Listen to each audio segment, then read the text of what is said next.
एक बार फिर आपको लिए चलते हैं। वज़ीर आज़म के मामले खुसूसी तादार इस्लामाबाद में मीडिया से गुफ्तगू कर रहे हैं।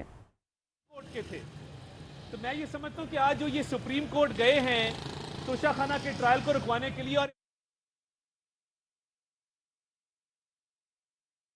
ताखीरी हरबे के तौर पे इस्तेमाल करना चाहते थे इस मुल्क की आला अदालत को, और चाहते थे कि ये ट्रायल तोशाखाना का जो हतमी मराहिल में दाखिल हो चुका इसको रोका जाए, इसको ताखीर का शिकार किया जाए। जब इस केस में तोशाखाना के ट्रायल में तमाम गवाहान के बयानात कलमबंद हो चुके, उन पर जिरा हो चुकी, ट्रायल का प्रोसेस मुकम्मल हो चुका, तो फिर 342 का जो बयान है वो रिकॉर्ड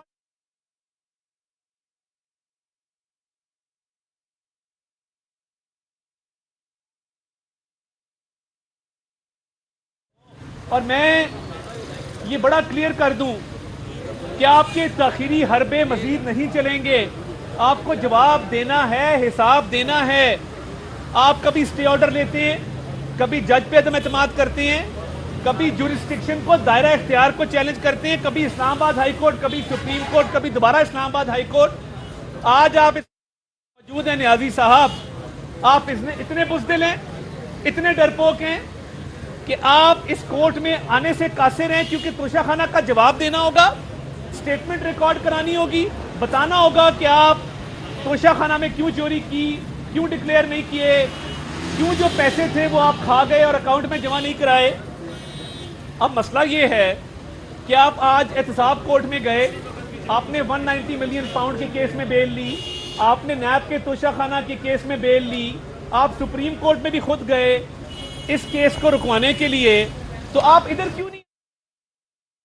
इमरान नियाजी, अगर इतनी सी भी बहादुरी है या इतना सा भी शर्म है तो इस कोर्ट में आके खड़े हों, आके बताएं कि चोरी की है कि नहीं की।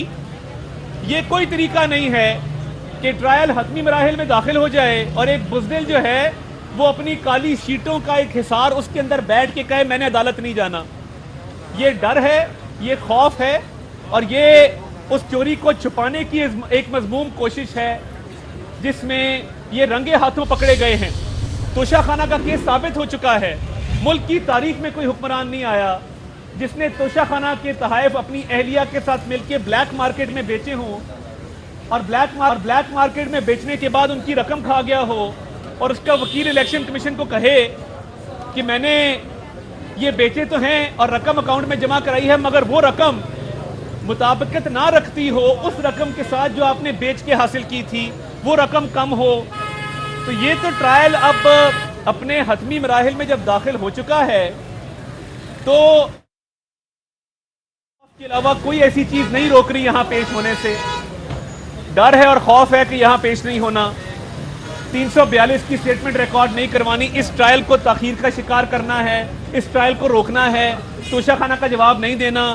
तो बाकी अदालतों में तो आप भाग भाग के गए हैं, इधर कुछ खौफ हमारा भी है। उस दिन हम अपने वकला साथियों के साथ मौजूद थे पुरअमन तरीके से ट्रायल देखने के लिए, उन्होंने तोशाखाना का जवाब नहीं दिया था। वकला साथी इसको जरूर नजर आए और कहा हम हमला करने आए हैं, हम तो पुरअमन लोग हैं, कभी हमला नहीं किया, हम कभी पीटीवी पे हमला नहीं किया, कभी लोगों को नहीं कहा कि कील, डंडे, सोटे, गुलेले और पेट्रोल बम लेके आओ। आज आपको हाजिर होना पड़ेगा, आज आपको जवाब देना पड़ेगा। आपके बयान का वेट हो रहा है अदालत के अंदर और ये आपके पास वजह कोई नहीं है, उज़र कोई नहीं है कि आप हाजिरी माफी की दरखास्त दें। बाकी कोर्टों में तो आप भागते फिर रहे हैं जहां से आपको रिलीफ की कोई उम्मीद है या रिलीफ आप चाहते हैं कि स्टे ऑर्डर मिल जाए। तो इधर आने में क्या प्रॉब्लम है, इधर आने में क्या आपको अमर माने हैं?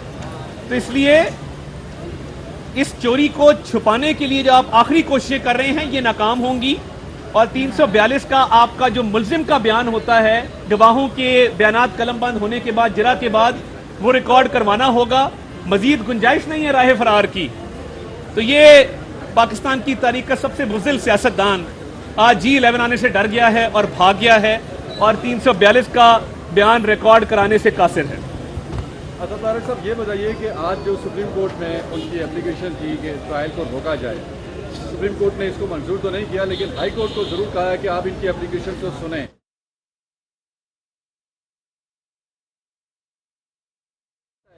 इस ट्रायल को रोका जाता है या केस को अगर ट्रांसफर किया जाता है किसी दूसरे जज को, तो आपके लिए ये काबिल कबूल होगा?